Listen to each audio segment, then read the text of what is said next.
Assalamualaikum warahmatullahi wabarakatuh. Saya Arbal Fitriatus akan membersamai para pemirsa sebagai moderator pada pembahasan kali ini. Yang terhormat dosen pengampu kami, Bapak Ahmad Yani MPD, yang mengampu mata kuliah telah kurikulum di semester 3. Adapun rekan saya dari kelompok 2 yaitu Nuruz Zainia dan Nailul Muna. Saya akan membahas bab 4 mengenai lintas kurikulum. Yang pertama ada kurikulum tahun 1968. Di kurikulum ini diberlakukan sejak 1 Januari 1968. Realisasi TAP MPR 1966 di bidang pendidikan. Nah, kurikulum sebelumnya adalah kurikulum 1960. Politik sebagai panglima dan kurang memberikan perlindungan terhadap pembinaan agama dalam kurikulum sebelumnya. Nah, prinsip-prinsip yang digunakan dalam pelaksanaan pendidikannya yaitu prinsip integralitas, di mana pendidikan merupakan bagian yang integral dalam pola dan proses pembangunan, yaitu dalam usaha pembinaan tenaga kerja di segala bidang. Lalu yang kedua, prinsip kontinuitas. Pendidikan ini bersifat berkelanjutan dari sejak lahir sampai dewasa. Yang ketiga, prinsip sinkronisasi. Semua kegiatan dan usaha pendidikan pada semua tingkat dan jenis-jenis sekolah harus saling berhubungan. Adapun dasar-dasar teori kependidikan yang dikembangkan pada kurikulum 1968 ini. Yang pertama yaitu prinsip-prinsip didaktik metodik, di mana semua hal yang diajarkan harus fungsional, praktis. Pendidikan harus berbentuk perpaduan antara kegiatan sendiri dengan kegiatan gotong royong bersama-sama. Dalam penyajian, bahan pendidikan harus dipupuk nilai ketuhanan yang Maha Esa. Yang kedua, prinsip-prinsip penilaian, yaitu prinsip keseluruhan yang dinilai bukan hanya kecerdasan atau ingatan saja, melainkan seluruh kepribadian anak. Nah, adapun prinsip kontinuitas, penilaian harus dilakukan secara kontinu atau terus-menerus. Prinsip objektivitas, perasaan-perasaan benci, sayang, dan sebagainya harus dijauhkan dari penilaian ini. Lalu yang B adalah objek penilaian, di mana taraf perkembangan anak atau hasil pendidikannya. Misalnya, sikap anak apakah sudah sesuai dengan yang harus dicapainya pada saat itu. Yang kedua yaitu isi pendidikannya. Misalnya, bahan yang diajarkan sudah efektif untuk mencapai tujuan pendidikan.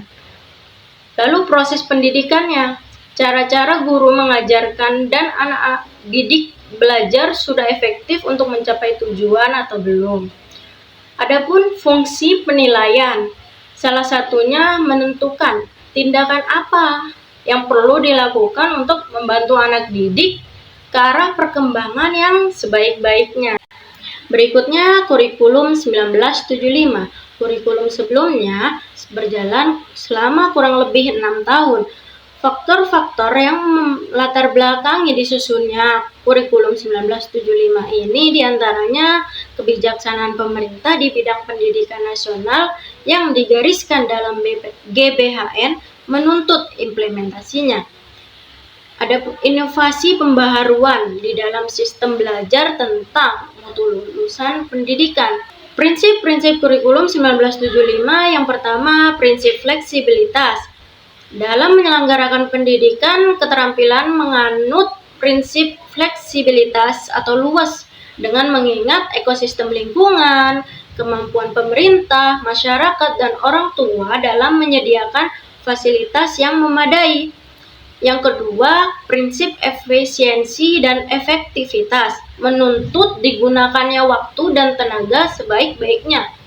Yang ketiga, prinsip berorientasi pada tujuan, menuntut agar setiap jam dan kegiatan pelajaran benar-benar terarah kepada tercapainya tujuan pendidikan. Yang keempat, prinsip kontinuitas, menuntut agar penyusunan kegiatan belajar mengajar selalu memperhatikan hubungan fungsional dan hierarki. sehingga tidak terjadi pengulangan yang membosankan. Yang kelima, prinsip-prinsip pendidikan seumur hidup. Masa sekolah, waktu belajar yang akan berlangsung seumur hidup. Adapun sistematika kurikulum 1975, yaitu yang pertama ada tujuan institusionalnya, yang secara lembaga harus dicapai program pendidikan pada masing-masing sekolah. Yang kedua, tujuan institusional umum, agar lulusan ini memiliki sifat-sifat dasar sebagai warga negara yang baik, sehat jasmani rohani, dan sosialnya. Yang kedua, struktur program kurikulum 1975, jenis-jenis program pelajaran, alokasi jam pelajaran untuk setiap bidang studi dan tingkatan kelas, dan seterusnya. Adapun garis-garis program pengajaran, yaitu yang ketiga, tujuan yang harus dicapai setelah mengikuti program pengajaran. Lalu urutan penyampaian bahan-bahan pengajaran dari tahun ke tahun. Yang keempat, sistem penyajiannya. Proses belajar mengajar itu sebagai suatu sistem senantiasa harus diarahkan pada tercapainya tujuan. Nah, tujuan ini harus jelas, spesifik, dan diukur. Kemudian terbagi lagi, yaitu petunjuk guru, tujuan instruksional khusus, materi pelajaran, kegiatan belajar mengajar, alat-alat evaluasi, dan evaluasinya. Yang kelima, sistem evaluasi. Guru dituntut untuk melaksanakan penilaian pada setiap akhir suatu satuan pelajaran. Selanjutnya, kurikulum 1984. Perbaikan ini didasari oleh 1. Nilai dasar. Menjadi landasan pelaksanaan pendidikan kita dalam rangka membentuk manusia seutuhnya. Yang kedua, fakta empiris. Ditemukan kelemahan-kelemahan kurikulum 1975 atau sebelumnya. Adanya kesenjangan program pendidikan dengan kebutuhan anak didik untuk melanjutkan pendidikan. Terlalu padatnya materi pada beberapa bidang studi. Yang ketiga, kurikulum 1975 berorientasi pada tujuan.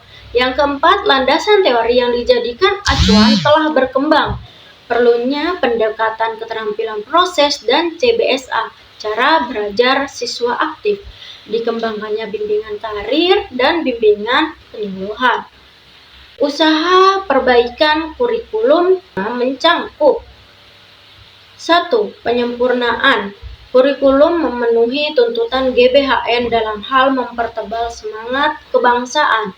Yang kedua, perbaikan. Menjembatani adanya kesenjangan antara program kurikuler dengan kebutuhan. Melanjutkan studi ke jenjang yang lebih tinggi. Perbaikan untuk membuat alur terhadap kesenjangan antara program kurikuler dengan lapangan kerja. Perbaikan atas kecenderungan hanya memperhatikan tujuan dan mengabaikan proses. Yang keempat, yaitu perombakan. Bidang studi yang dipandang terlalu serat materi dengan melakukan penyederhanaan berupa seleksi materi esensial. Yang kelima, perbaikan kognitif, efektif, dan psikomotorik secara terpadu dari sejak merumuskan tujuan, langkah kegiatan belajar, hingga penilaian. Selanjutnya, kurikulum 1994, keputusan Kemendikbud nomor 60 tanggal 25 Februari 1993 tentang kurikulum melampirkan 1.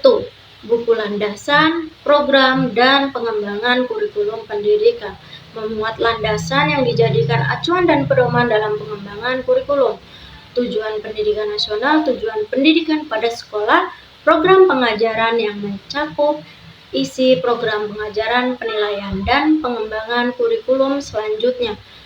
Lampiran yang kedua berisi buku garis-garis besar program pengajaran setiap mata pelajaran yang memuat pengertian dan fungsi mata pelajaran, tujuan pengajaran mata pelajaran, pokok-pokok bahasan, dan lain sebagainya.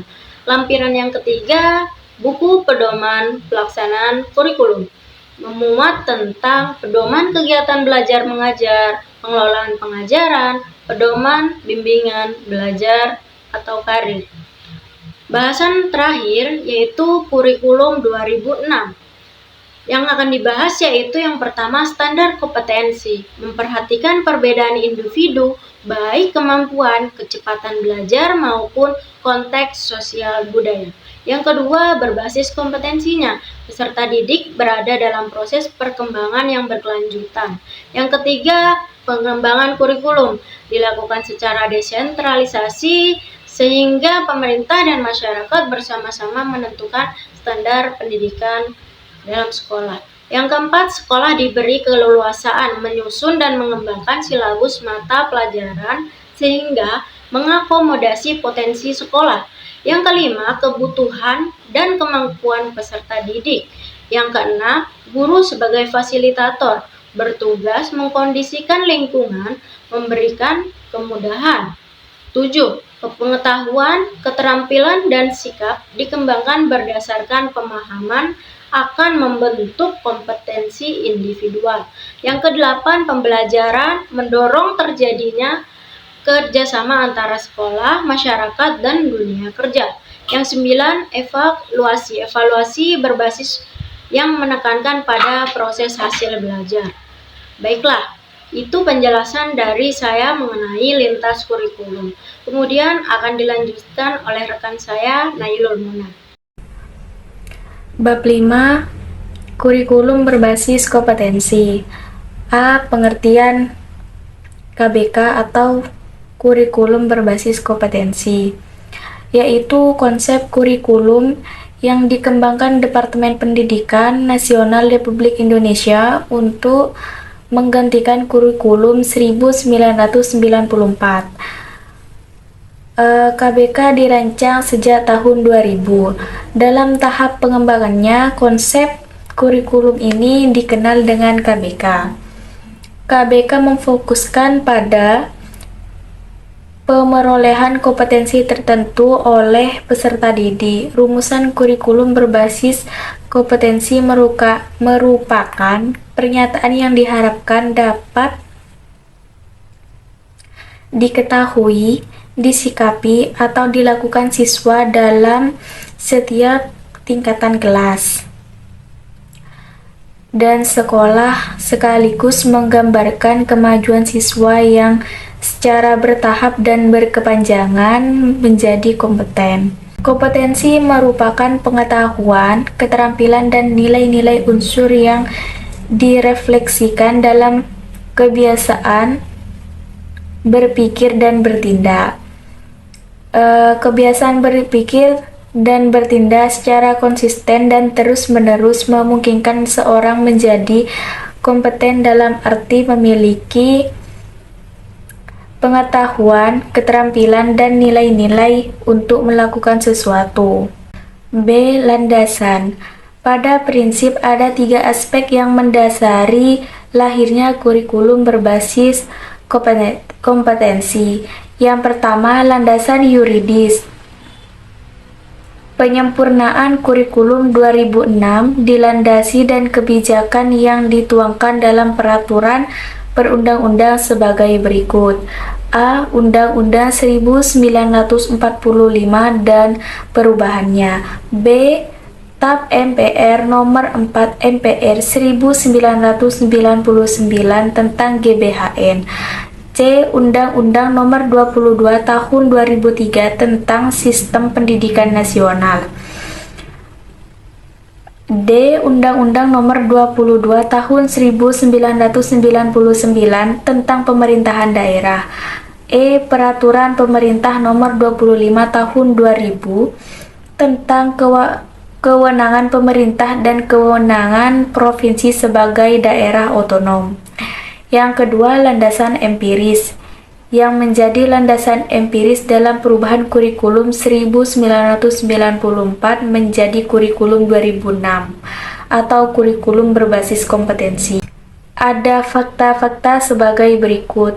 A. Laporan beberapa lembaga nasional yang berkaitan dengan tingkat daya saing sumber daya manusia Indonesia dengan negara lain yang menunjukkan fakta yang kurang menggembirakan.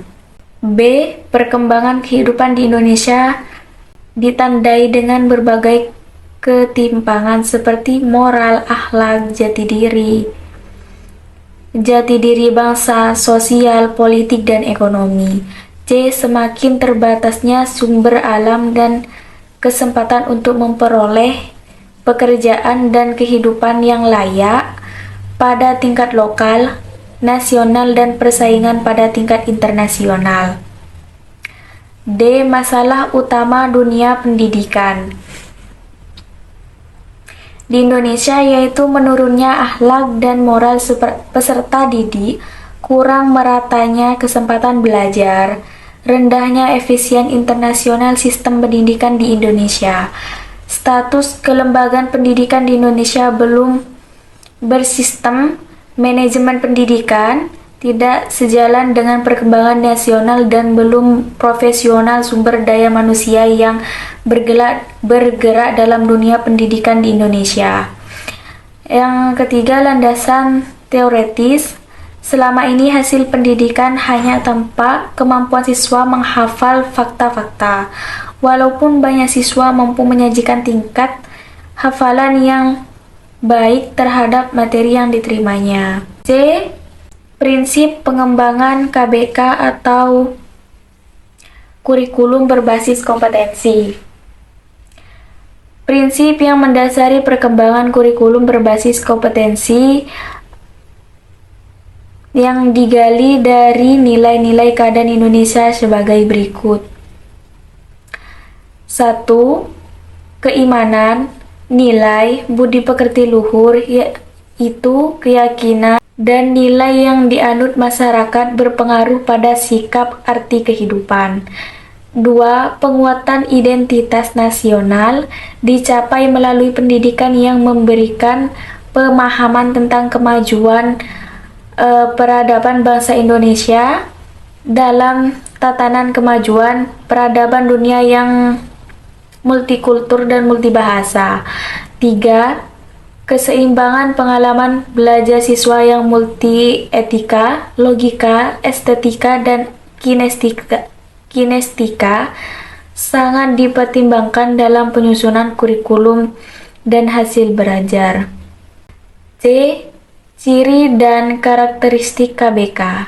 Kurikulum berbasis kompetensi berorientasi pada 1. Hasil dan dampak yang diharapkan muncul pada diri peserta didik melalui serangkaian pengalaman belajar yang dimakna. Dan 2. Keberagaman yang dapat didefinisikan sesuai dengan kebutuhan. Kurikulum berbasis kompetensi memiliki ciri-ciri sebagai berikut. 1. Menekankan pada ketercapaian kompetensi siswa baik secara individual maupun klasikal. Kedua, berorientasi pada hasil belajar atau e-learning outcomes dan keberagaman. 3. Penyampaian pembelajaran menggunakan pendekatan dan metode yang bervariasi. 4. Sumber belajar, bukan hanya guru, tetapi juga sumber belajar lainnya yang memenuhi unsur edukatif. 5. Penilaian penekanan pada proses dan hasil belajar dalam upaya penguasaan atau pencapaian suatu kompetensi. Visi dan misi KBK. Visi KBK yang menjadi visi kurikulum kompetensi adalah: A. Menggambarkan kurikulum berbasis kompetensi yang bertitik tolak dan kompetensi yang seharusnya dimiliki siswa setelah menyelesaikan pendidikan, yaitu pengetahuan, keterampilan, dan nilai peserta, pola berpikir dan bertindak sebagai refleksi atas pemahaman dan penghayatan yang telah dipelajari siswa. B. Pengembangan kurikulum berbasis kompetensi meletakkan kompetensi siswa sebagai acuan untuk menentukan materi pelajaran yang digunakan sebagai bahan untuk mencapai kompetensi yang telah ditentukan. C. Mengembangkan kurikulum berbasis kompetensi memberikan perhatian pada hasil, orientasi pada hasil, penekanan pada penguasaan pengetahuan, dan keterampilan serta pemahaman dan pernyataan nilai-nilai secara komprehensif dan terwujud dalam berpikir, perbuatan, atau bertindak sebagai dampak dari pemahaman dan penghayatan pengetahuan. Keterampilan serta pemahaman atau penghayatan nilai-nilai secara komprehensif dan terwujud dalam berpikir. D. Untuk mencapai itu terdapatkan metode, strategi, dan teknik pembelajaran yang dapat meningkatkan kompetensi siswa. Misi KBK, upaya meningkatkan mutu pendidikan harus dilakukan secara menyeluruh mencakup pengembangan definisi Indonesia, dimensi manusia Indonesia seutuhnya, yaitu aspek-aspek moral, akhlak, budi pekerti, perilaku, pengetahuan, kesehatan, keterampilan, dan seni. Pengembangan aspek tersebut bermuara pada peningkatan dan pengembangan kecakapan hidup yang diwujudkan melalui capaian kompetensi peserta didik untuk bertahan hidup, menyesuaikan diri, dan berhasil di masa datang. Implementasi KBK merupakan suatu proses penerapan ide, konsep, kebijakan, atau inovasi dalam suatu tindakan praktis sebagai memberikan dampak baik perubahan pengetahuan, keterampilan, maupun nilai dan sikap.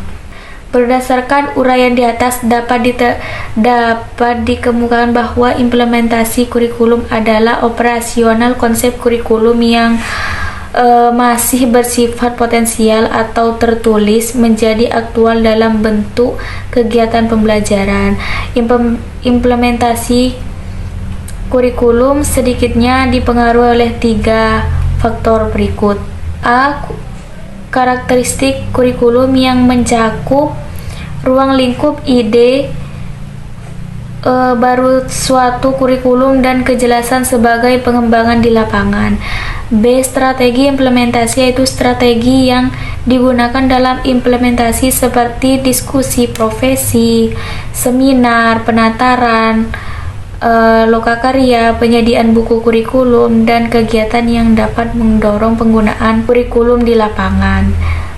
C. Karakteristik penggunaan kurikulum, yaitu meliputi pengetahuan, keterampilan, nilai, dan sikap guru terhadap kurikulum, serta kemampuan untuk merealisasikan kurikulum dalam pembelajaran. Dalam garis besar, implementasi kurikulum berbasis kompetensi mencakup 3 kegiatan pokok, yaitu pengembangan program, pelaksanaan pembelajaran, dan evaluasi. Nomor 1, pengembangan program berbasis kompetensi mencakup pengembangan program tahunan, program semester, modul atau pokok bahasa, program mingguan dan harian, program pengayaan dan medial, serta bimbingan dan konseling. Kedua, pelaksanaan pembelajaran. Pembelajaran pada hakikatnya adalah proses interaksi antara peserta didik dengan lingkungannya sehingga menjadi perubahan perilaku ke arah yang lebih baik. Ketiga, evaluasi hasil belajar. A. Penilaian kelas. Penilaian kelas dilakukan oleh guru dan mengetahui kemampuan dan hasil peserta didik, mendiagnosa kesulitan belajar, memberikan umpan balik untuk perbaikan proses pembelajaran, dan penentuan kenaikan kelas. Yang keempat, peningkatan kualitas pembelajaran. Proses pembelajaran pada hakikatnya untuk mengembangkan aktivitas dan kreativitas pada peserta didik melalui berbagai interaksi dan pengalaman belajar. Assalamualaikum warahmatullahi wabarakatuh. Perkenalkan, nama saya Nur Zainia dari kelompok 2. Di sini saya akan melanjutkan penjelasan dari Nailul Muna. Guru dalam perkembangan kurikulum. A. Guru sebagai pendidik profesional. Pendidikan berisikan interaksi antara guru dan peserta didik untuk mencapai sebuah tujuan-tujuan pendidikan. Mendidik adalah sebuah pekerjaan yang profesional. Oleh sebab itu, guru sebagai pelaku utama pendidikan merupakan pendidik yang profesional. Departemen Pendidikan dan Kebudayaan 1980 telah merumuskan kemampuan-kemampuan yang harus dimiliki oleh seorang guru dan mengelompokkannya atas dimensi umum kemampuan, yaitu ada 2 poin. Yang pertama, yaitu kemampuan profesional yang mencakupi A. Penguasaan materi pelajaran yang mencakup bahan yang akan diajarkan, dasar keilmuan dari bahan pelajaran tersebut. B. Penguasaan landasan dan wawasan kependidikan dan keguruan. C. Penguasaan proses kependidikan dan pendidikan keguruan dan pembelajaran bagi siswa. Yang poin kedua yaitu kemampuan sosial, yaitu kemampuan yang menyesuaikan dirinya dengan tuntutan pekerjaan dan lingkungan di sekitarnya, memiliki beberapa poin, yaitu A. Penampilan sikap positif terhadap keseluruhan tugasnya sebagai seorang guru dan terhadap keseluruhan situasi pendidikan. Yang B. Pemahaman, penghayatan, dan penampilan nilai-nilai yang sayogianya harus dimiliki oleh seorang guru. Yang C. Penampilan upaya untuk menjadikan dirinya sebagai panutan dan teladan bagi para siswanya. B. Guru sebagai pembimbing belajar. Guru lebih berperan sebagai pengarah, pendorong, dan pembimbing praktik pendidikan yang memberikan peranan kepada guru hanya sebagai penyampai ilmu atau pelatih itu dianggap sebagai model lama, sedangkan yang memberikan peran sebagai pengarah, pendorong itu dipandang sebagai model baru.